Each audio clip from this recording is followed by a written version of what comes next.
கன்னிராசி அன்பர்களே, கன்னிராசியை பொறுத்த வரைக்கும் வரக்கூடிய காலங்களில் எப்படி இருக்க போகுது? நீங்கள் செய்யக்கூடிய ஒரு முக்கியமான ஒரு விஷயத்தினால மிகப்பெரிய நன்மை கிடைக்க போகுது. அந்த நன்மை என்ன நன்மை, அதுக்காக நீங்கள் என்ன பண்ணணும் அப்படிங்கிறத அந்த வீடியோ. வரக்கூடிய 12 நாட்கள் உங்களோட வாழ்க்கையில் ஒரு சுபிக்ஷமான காலம், சந்தோஷமான காலம், மகிழ்ச்சியான காலம். அந்த காலத்தை உங்கள் கையில் தக்க வச்சுக்கிறதும், அந்த காலத்தை வச்சு வருங்காலத்தை நீங்கள் கிரியேட் பண்ணுறதுக்கும், கணக்கு போடுவதற்கும் ஒரு அருமையான ஒரு நேரத்தை கடவுள் உங்களுக்காக கொடுக்குறாரு. அந்த நேரத்தை நீங்கள் எப்படி பயன்படுத்த போகிறீங்க அப்படிங்கிறத இந்த வீடியோ. இது பொதுப்படையான வீடியோ தான். இப்போ நம்ம கன்னிராசிக்கு அப்படின்னு சொல்கிறோம் அப்படின்னா, சிம்மராசிக்கு அப்படின்னு சொல்கிறோம் அப்படின்னா, அந்த வீடியோ ஃபுல்லாக எல்லாத்துக்குமே பொதுவாக தான் சொல்லுவோம். காரணம் என்ன அப்படின்னா, ஒவ்வொருத்தருக்கும் தனிப்படையான ஜோதிடம் இருக்குது, ஒவ்வொருத்தருக்கும் தனிப்படையான ஜாதகம் இருக்குது. அந்த ஜாதகத்துக்குள்ளே போனீங்க அப்படின்னா ஒவ்வொன்றுக்கும் ராசி மட்டும்தான் சேமாக இருக்குமே தவிர தசாபுத்தி வேறு, அதே மாதிரி லக்கினம் வேறு, நட்சத்திரம் வேறு. உங்கள் கூட வசிக்கக்கூடிய மற்றவர்களுக்கு ஜோதிடம், அதான் அவங்களுக்கும் அப்படி ஜோதிட ராசி பலன் இருக்குது அப்படின்னா அவங்களுக்கும் பார்க்கணும். அவங்களோட ஜோதிடமும் உங்களுக்கு சேர்ந்து வருதா, அவங்களோட ஜாதகம் உங்களுக்கு சேர்ந்து வருதா, அப்போ தான் உங்களை மேலே தூக்கிடும். ஸோ அந்த மாதிரி நிறைய விஷயம் இருக்குது. நீங்கள் இருக்கக்கூடிய லொக்கேஷன் ஒன்று அதோட சேர்ந்து வரும். ஸோ இதெல்லாம் தெரிஞ்சுக்கணும் அப்படின்னா தனிப்படையான ஜோதிடம் தான் கண்டிப்பாக பார்க்கணும். கீழே நம்பர் கொடுத்துருக்கேன், நீங்கள் அந்த நம்பருக்கு ஃபோன் பண்ணி உங்களுடைய இஷ்யூஸ் எதுவாக இருந்தாலும் சரி சொன்னீங்க அப்படின்னா அதுக்கு தகுந்த மாதிரி கிளியர் பண்ணி கொடுப்பாங்க. வேறு எந்த ஒரு கருத்துக்களாக இருந்தாலும் உடனடியாக நீங்கள் கீழே இருக்கிற நம்பருக்கு ஃபோன் பண்ணலாம். சரி சார், இப்போ ஒரு முக்கியமான விஷயம். இந்த ராசி, இந்த கன்னி ராசியை பொறுத்த வரைக்கும் நிறையா பேருக்கு இவங்களை எப்படி தெரியும் அப்படின்னா, ஒரு ப்ளே பாய் ஜாலியாக இருக்காம்பா, அவனுக்கு என்னப்பா அப்படிங்கிற மாதிரி தான் தெரியும். இது உண்மை அப்படின்னா மறக்காம கமெண்ட் செக்ஷன் பார்த்து விடுங்க. உங்கள் கூட இருக்கிற நண்பர்களே பார்த்தீங்கன்னா, டே உனக்கு என்னடா நீ ஜாலியாக தெரிகிற, நீ என்னடா நல்லா கடலை போட்டுட்ருக்க, நீ என்னப்பா பணம் வச்சுட்டு இருக்கிற அப்படிங்கிற மாதிரிலாம் நிறைய சொல்லுவாங்க. ஆனால் அதற்கு பின்னாடி எவ்வளோ வழிகளை நீங்கள் தாங்கினீங்க அப்படின்னு உங்களுக்கு மட்டும்தான் தெரியும். மிகப்பெரிய கஷ்டங்கள் எல்லாத்தையும் தாங்கின உங்களுக்கு வரக்கூடிய காலங்கள் மிகப்பெரிய நன்மைகளாக வரப்போகுது. போன ஒரு 2 வருடங்கள்லாம் நீங்கள் பட்டாத பாடுபட்டீங்க. போன வருஷத்துக்கு முன்னாடி வரலாம் உங்களாம் சொல்லணுங்கிற அவசியமே இல்லை, வச்சு செஞ்சு விட்ருச்சு. அந்தளவுக்கு நீங்கள் கஷ்டங்களை அனுபவிச்சு உங்களுக்கு இனி வரக்கூடிய காலங்கள் பொற்காலங்களாக அமைவதற்கு இறைவன் கொடுத்த ஒரு வரப்பிரசாதமான டைம் இந்த டைம். கடை ஓப்பன் பண்ணுறீங்களா, கடை ஓப்பன் பண்ணுவீங்க. தொழில் தொடங்குறீங்களா, தொழில் தொடங்குறீங்க. வேலை இல்லாதவங்களுக்கு வேலை கிடைக்கும். திருமணம் ஆகாதவங்களுக்கு திருமணம் நடக்கும். குழந்தை இல்லாதவங்களுக்கு குழந்தை வரம் கிடைக்கும். தொழிலில் சுத்தமாக ஜீரோவில் இருந்தவங்களுக்கு ஓரளவுக்கு அப்படியே படிப்படியாக மேலே வரக்கூடிய வாய்ப்புகள் அமையும். இது எல்லாமே உங்களுக்கு இன்டிமேஷனாக ஒரு 5 மாதத்துக்கு முன்னாடி உங்களுக்கு தெரிய ஆரம்பிச்சிருக்கும். வண்டி வாகனங்கள் புதுசாக ஒன்று வாங்கக்கூடிய நேரம், கிரயம் வாங்குறது செய்யக்கூடிய நேரம், வீடு கட்டாதவங்க முன்னாடியே போன உடனே வீடு கட்டியிருப்பீங்க. ஸோ இந்த மாதிரி ஏதோ ஒரு விஷயம் நடக்கும். ஏதோ ஒரு ஃபங்க்ஷன் உங்களுக்கு நடக்கிறதுக்கான வாய்ப்புகள் அதிகம். அந்த ஃபங்க்ஷன் மூலமாகவும் உங்களுக்கு நிறைய பெருமைகள் தேடி தருவதற்கான வாய்ப்புகளும் அதிகம். சரி சார், இதெல்லாம் ஓகே, தொழில் இதெல்லாம் ஓகே. சின்ன சின்ன விஷயங்கள்னால சின்ன விஷயங்கள் தடைப்படுது சார். சொல்கிறதெல்லாம் ஓகே தான், லைட்டாக தெரிய தான் ஆரம்பிக்குது. ஆனால் தூரத்தில் இருக்கிற மாதிரி தான் தெரியுது. எப்படி அதெல்லாம் அச்சீவ் பண்ணுறது? அதில் ஏதோ சின்ன தடைகள் இருக்குது. இப்போ திருமணத்துக்குன்னு நீங்கள் போகிறீங்க அப்படின்னா நிறைய தடைகள் மூலமாக அவங்கள ஸ்கிப் பண்ணுற மாதிரி இருக்கும். ஏதாவது ஒரு தொழில் தொடங்கலாம் நீங்கள் போனீங்கன்னா வருமானத்துலையோ இல்லை பணத்துலையோ இல்லை கடன்லையோ இதுலையோ நீங்கள் லாக் ஆகிருக்கிற மாதிரி இருக்கும். ஆனால் உங்களை பொறுத்த வரைக்கும் தற்போதைய நிலைமையில் உங்களை பொறுத்த வரைக்கும் ஓரளவுக்கு கைக்கு அமௌண்ட் வந்துட்டு தான் இருக்கும். லாக் ஆகலை, கடன் இருக்குது தான், இல்லைன்னா சொல்லலை. அது உண்மைதான். அது உண்மைனா மறக்காம கமெண்ட் செக்ஷனில் பதிவிடுங்க. இருந்தாலும் ரொம்ப பெரிய லாக்கில் இல்லாமல் ஓரளவுக்கு தப்பிக்கக்கூடிய ஒரு காலகட்டத்தில் தான் இருக்கீங்க. ஆனால் மனதளவில் அந்த பயத்தில் இருக்கீங்க, எப்படி இந்த கடனை கட்டுறது, எப்படி இதெல்லாம் சரி பண்ணுறது அப்படிங்கிற மாதிரி நிறைய நீங்கள் பயத்தில் இருக்கீங்க. தொழிலை பொறுத்த வரைக்கும் தொழிலுக்கு அப்படின்னு நீங்கள் பார்த்தீங்க அப்படின்னா ஓரளவுக்கு பரவாயில்லையாக தான் இருக்குது. ஆனால் என்ன, கொஞ்சம் லேட் ப்ராசஸிங், கொஞ்சம் ஸ்டெப்பு பொறுமையாக வைக்கிற மாதிரி தான் இருக்குது. அதை நீங்கள் சரியாக பண்ணீங்க அப்படின்னாவே போதுமானது. இன்னொன்று என்ன அப்படின்னா, ஒரு வாகனங்கள் நீங்கள் வாங்குறீங்க அப்படின்னா அந்த வாகனத்தில் கொஞ்சம் கவனமாக இருங்க. நீங்கள் உங்களோட வாகனத்தை வேறு யாராவது ஓட்டிகிட்டு இருக்காங்க அப்படின்னாலும் அதுலேயும் கொஞ்சம் கவனமாக இருங்க. உங்களுக்கு வாகன யோகம் கொஞ்சம் கம்மி தான். ஸோ அந்த வாகன யோகம் கம்மியாக இருக்கிறதுனால உங்களோட வாகனத்தை நீங்கள் வேற எங்கிட்ட கொடுத்து ஓட்டுறதோ இல்லை வேற எங்கிட்ட கொடுத்து 2 நாள் ஓட்டிகிட்டு இருப்பா ஆர்போட் ஓட்டுவாப்பான்னு சொல்கிறதோ அதெல்லாம் தவறு. அதன் மூலமாக பல விளைவுகளை நீங்கள் சந்திக்க நேரிடுறதுக்கான வாய்ப்புகள் அதிகமாகவே இருக்குது. அதே மாதிரி கிரயம் சம்மந்தப்பட்ட விஷயம், அதில் நீங்கள் கொஞ்சம் ஜாக்கிரதையாக இருக்கணும். உடல் ரீதியான விஷயங்களில் கொஞ்சம் ஜாக்கிரதையாக இருக்கும். உடல் ரீதியாக எந்த ஒரு விஷயமா இருந்தாலும் உடனே நீங்கள் டாக்டர் பார்த்துமே தவிர ஜோதிடத்தை நம்பிட்டு உட்காந்துருக்கக்கூடாது. சரி, இப்போ அந்த குழந்தைகளோட இதுலேருந்து வரலாம். உங்களோட பண்பு நலங்களில் நீங்கள் மற்றவங்களுக்கு எல்லாருக்குமே சேர்த்து நீங்கள் நன்மை செய்யக்கூடிய ஒரு ஆட்கள். யாராவது சொன்னாங்க அப்படின்னா மனசு அப்படியே அழிச்சிட்டே இருக்கும். இவங்க இப்படி சொல்லிட்டாங்களே, அப்படி பண்ணிட்டாங்களே, அப்படி திட்டாங்களே அப்படின்னு அதை ஒரு மாதத்துக்கு உட்காந்து பேசிட்டு இருப்பீங்க. அந்த மாதிரி நீங்கள் ஆள். சில குழம்பக்கூடிய ஆட்களில் நீங்களும் ஒரு ஆள்.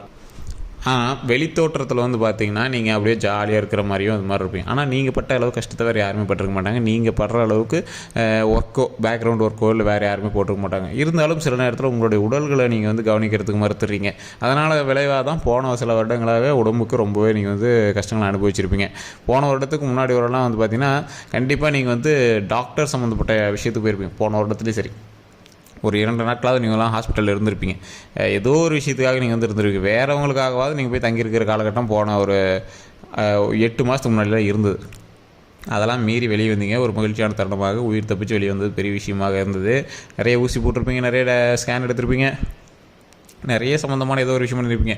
இது பாசிட்டிவாகவும் சிலருக்கு வந்திருக்கும். சார் மருத்துவத்தில் என்ன பாசிட்டிவ், உங்களுக்கு குழந்தை பிறந்திருக்கும், அந்த குழந்தைக்கு பிறக்கிறதுக்காகவும் சில டாக்டர் போய் பார்க்குறது, பிரசவம் பார்க்குறது, அந்த மாதிரி விஷயத்தினாலும் நீங்கள் வந்து இருந்திருக்கலாம். ஸோ அதுவுமே ஒரு பாசிட்டிவ் தானே. அந்த மாதிரி சில விஷயங்கள் நிறையவே உங்களுக்கு வந்து நடந்திருக்கும். இது மட்டும் இல்லை, இவர்களின் வாழ்க்கையில் மிகப்பெரிய மகிழ்ச்சியான தருணத்தை கொடுப்பதற்கு புதியதாக ஒரு உயிர் வந்து முன்னாடி உருவாயிருக்கும். ஒரு குழந்தை பிறந்திருக்கும், இல்லைனா திருமணம் நடந்திருக்கும். அதன் மூலமாக பல மகிழ்ச்சிகளை நீங்கள் வந்து சந்திச்சிருப்பீங்க. அந்த சந்தோஷத்திலே நீங்கள் வந்து பாதி வளர்ந்துருப்பீங்க. அந்த பழைய கஷ்டங்கள்லாம் மறந்துருப்பீங்க. அந்த மாதிரி ஒரு வாழ்க்கை வந்து கடவுள் உங்களுக்கு கொடுத்துருக்கும். நீங்கள் ரொம்ப நாட்களாக எதிர்பார்த்த ஒன்று நடந்திருக்கும். அப்படி நடக்காமல் இருக்கிறவங்களுக்கு வரக்கூடிய காலங்கள் அதை அமைத்து தரும். அதற்கு நீங்கள் வழிபட வேண்டிய தெய்வம் உங்களுடைய குலதெய்வம். ஃபஸ்ட்டு நீங்கள் வணங்க வேண்டியது உங்களோட குலதெய்வம். கன்னிராசியை பொறுத்த வரைக்கும் உங்களோட குலதெய்வத்தை நீங்கள் நல்லா வணங்கினீங்க அப்படின்னாவே போதுமானது. அதுக்கு அடுத்த ஸ்டெப்பு அப்புறமேட்டு பார்த்துக்கலாம். குலதெய்வ வழிபாடு பண்ண பிறகு நீங்கள் எப்பவும் போல் குலதெய்வ கோவிலுக்கு வருடத்திற்கு ஒரு முறையாவது போயிட்டு வாங்க. அங்கே சாமிகிட்ட எலுமிச்சம்பழம் வச்சு நீங்கள் வந்து எப்போவுமே கையில் வச்சுருங்க. அப்படி இல்லைனா வீட்டு பூஜைகள் வச்சுருங்க, இல்லை வண்டி வாகனங்கள் தொழில் செய்கிற இடங்களில் வச்சுருங்க. இது ரொம்ப உங்களுக்கு வந்து பாசிட்டிவ் வைப் தரும். குலதெய்வ கோவிலில் கண்டிப்பாக ஒரு டைமாவது பொங்கல் வச்சோ ஏதாவது ஒரு உணவு செஞ்சோ அங்கே இருக்கிற ஒரு 10 பேர்த்துக்கு கொடுங்க. அதனால் மிகப்பெரிய நன்மை நடக்கக்கூடிய காலகட்டமாக வரக்கூடிய காலகட்டங்கள் அமையும். அதே மாதிரி நீங்கள் வந்து நிறைய வருமானம் பண்ணுறீங்க அப்படின்னா, அந்த வருமானத்தில் இப்போ நீங்கள் எடுக்கிறீங்க, ஏதோ ஒரு வருமானம் எடுக்கிறீங்க அப்படின்னா, தொழிலேருந்து எடுக்கிறீங்க அப்படின்னா ஒரு 10 ரூபா அதை எடுத்து ஒரு அன்னதானத்துக்கோ இல்லை ஏதாவது ஒரு விஷயங்களுக்கு நம்ம செய்யணும் அப்படிங்கிறதாக எடுத்து வச்சுருங்க. அது எவ்வளோ பாசிட்டிவ் வைப்பு தரும் அப்படின்னு போக போக உங்களுக்கே தெரிய ஆரம்பிக்கும். அதே மாதிரி நீங்கள் நிறைய பேருக்கு நன்மையே செஞ்சு வாழ்ந்த ஒரு ஆள், வாழ்க்கையில் நன்மையை மட்டுமே செஞ்சு இந்த நன்மை வந்து கண்டிப்பாக வேலை செய்யும் அப்படிங்கிற மாதிரி வாழ்ந்துட்டு இருக்கிற ஆள், நாம் ஒருத்தர் செய்கிறோம் அப்படின்னா அவன் நன்மை எடுத்துக்கிறானால் எப்படி எடுத்துக்கிறானோ தெரியாது, ஆனால் நாம் நல்லது செய்யலாம் அப்படின்னு நீங்கள் வந்து செய்வீங்க. நண்பர்கள் வட்டாரம் உங்களுக்கு அதிகம். நட்புக்காக நீங்கள் வந்து நிறையா விஷயம் செய்வீங்க. நண்பர்கள் வட்டாரம் ரொம்பவே அதிகம். அந்த நண்பர்கள் வட்டாரத்தின் மூலமாக உங்களுக்கு நிறைய நன்மைகளும் நடந்திருக்கு, நிறைய தீமைகளும் நடந்திருக்கு. இருந்தாலும் அதெல்லாம் மைண்டில் போட்டு நீங்கள் வந்து குழப்பிக்க தேவையில்லை. வருங்காலத்தில் வரக்கூடிய ஒவ்வொரு நாட்களையும் நீங்கள் பொக்கிஷமாக நினைத்து அதற்கு தகுந்தாற் போல் உங்களோட வாழ்க்கையை மூவ் பண்ணீங்க அப்படின்னா ஆட்டோமேட்டிக்காக நன்மை நடக்கும். நீங்கள் வணங்க வேண்டிய இன்னொரு முக்கியமான தெய்வம் அப்படின்னா நவதுர்க்கை அம்மன். ஓம் நவதுர்க்கையை போற்றி, ஓம் நவதுர்க்கையை போற்றி, ஓம் நவதுர்க்கையை போற்றி அப்படின்னு தினம் முடிஞ்ச ஒரு 9 டைம் நீங்கள் வந்து சொல்லுங்கள். இதை மறக்காம கமெண்ட் செக்ஷனில் ஒரு 3 டைம் பதிவிடுங்க. அதே மாதிரி நீங்கள் என்ன நட்சத்திரம், உங்களுடைய நட்சத்திரம் ப்ளஸ் உங்களுடைய ராசி ப்ளஸ் அதே மாதிரி உங்களுடைய தசாபுத்தி இப்போ என்ன நடந்திருக்கு அப்படின்னு நிறைய பேருக்கு தெரியாது. உங்களோட நட்சத்திரம், ராசி, லக்கினம் 3 தெரிஞ்சு அப்படின்னா மறக்காம கமெண்ட் செக்ஷனில் பதிவிடுங்க. இல்லை உங்களோட பிறந்த நேரத்தை கமெண்ட் செக்ஷனில் பதிவிடுங்க. ஃப்ரீ டைம் இருந்தது அப்படின்னா அதுக்கு தகுந்தாற்போல் கமெண்ட் செக்ஷனில் பதிவிடுறோம்.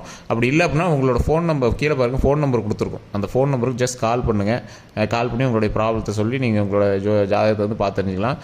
அது மட்டும் இல்லாமல் நிறையா பேருக்கு சின்ன சின்ன கேள்விகள் இருக்குது. சார் இது எல்லாமே செய்கிறோம் பண்ணுறோம், ஆனால் எல்லாருக்குமே இது நடக்கிறது இல்லையே. இப்போ கன்னிராசிக்கு நீங்கள் சொல்கிறீங்க அப்படின்னா கன்னிராசியில் 10 கோடி பேர் 12 கோடி பேர் இருப்பான். எல்லாருக்குமே இந்த விஷயம் நடக்குமா அப்படின்னு கேட்டால் அது நடக்கிறது இல்லை. ஏன் அப்படின்னு கேட்டிங்கன்னா, அங்கே இருக்கக்கூடிய 12 கோடி பேருக்கும் ஒரே ஒரு சேமாக இருக்கிறது ராசி மட்டும்தான். ஆனால் உள்ளே எவ்வளோ விஷயம் இருக்குது, லக்கினம் இருக்குது. லக்கினத்தின்பால் நீங்கள் இப்போ வந்து பிரிக்கப்படுவீங்க. அதுக்கப்புறம் நட்சத்திரம் இருக்குது. நட்சத்திரத்தின்பால் உங்களுடைய குணாதிசயத்தினால பிரிக்கப்படுவீங்க. அதுக்குள்ளே போனீங்க அப்படின்னா தசாபுத்தி இருக்குது. தசாபுத்தின்பால் உங்களுக்கு நடப்பு நிகழ்வு எப்படி இருக்குது அப்படிங்கிறது தீர்மானிக்கப்படுது. அதுக்குள்ளே போனீங்க அப்படின்னா லொக்கேஷன் இருக்குது. நீங்கள் இருக்கக்கூடிய லொக்கேஷனுக்கு தகுந்தாற் போல் உங்களுக்கு வந்து அந்த ஆக்சஸ் அந்த அளவுக்கு வெளிப்படும் அப்படின்னு இருக்குது. அதுக்கடுத்து வந்து பார்த்திங்கன்னா உங்கள் கூட இருக்கக்கூடிய நண்பர்களோ இல்லை உங்களோட மனைவியோ குழந்தையோ பெரியவங்களோ யாரோ ஒருத்தனுடைய ஜாதகம் உங்களோடு இணைந்திருக்குது. அந்த ஜாதகம் வலுவாக இருந்தால் அதுக்கு எப்படி செட் ஆகுமோ அது மாதிரி தான் உங்களோட லைஃப் வந்து அதோடு இணைந்து செயல்படும். ஸோ இந்த மாதிரி நிறையா விஷயங்கள்னால தான் உங்களுக்கு இருக்கக்கூடிய விஷயங்கள் சின்ன சின்னதாக தடைப்படுது. அதுக்கு தான் ஒரு டைம் ஜோதிடம் பார்த்துட்டிங்க அப்படின்னா இப்போ நல்லது நடக்கக்கூடிய டைமில் எது உங்களை தடுக்குது, அந்த தடுக்கக்கூடிய விஷயத்தை சரி பண்ணிங்க அப்படின்னா ஆட்டோமேட்டிக்காக நன்மை நடக்கும். இதுதான் நிறைய பேர் கோயிலுக்கு போய்ட்டு வாங்க, அங்கே போய்ட்டு வாங்கன்னு சொல்கிறது காரணம் என்ன, அந்த லொக்கேஷனை உங்களுக்கு சேஞ்ச் பண்ணுறாங்க. அதாவது உங்களோட ஆக்சஸை சேஞ்ச் பண்ணுறாங்க. அந்த இடத்துக்கு போயிட்டு வந்தீங்க அப்படின்னா ஒரு ஆக்சஸ் சேஞ்ச் ஆகிறதுனால உங்களுக்கு வந்து கிரக பார்வையோட பிரச்சனை வந்து தீரும். அதனால் அந்த இடத்துக்கு வந்து போயிட்டு வாங்க அப்படிங்கிறாங்க.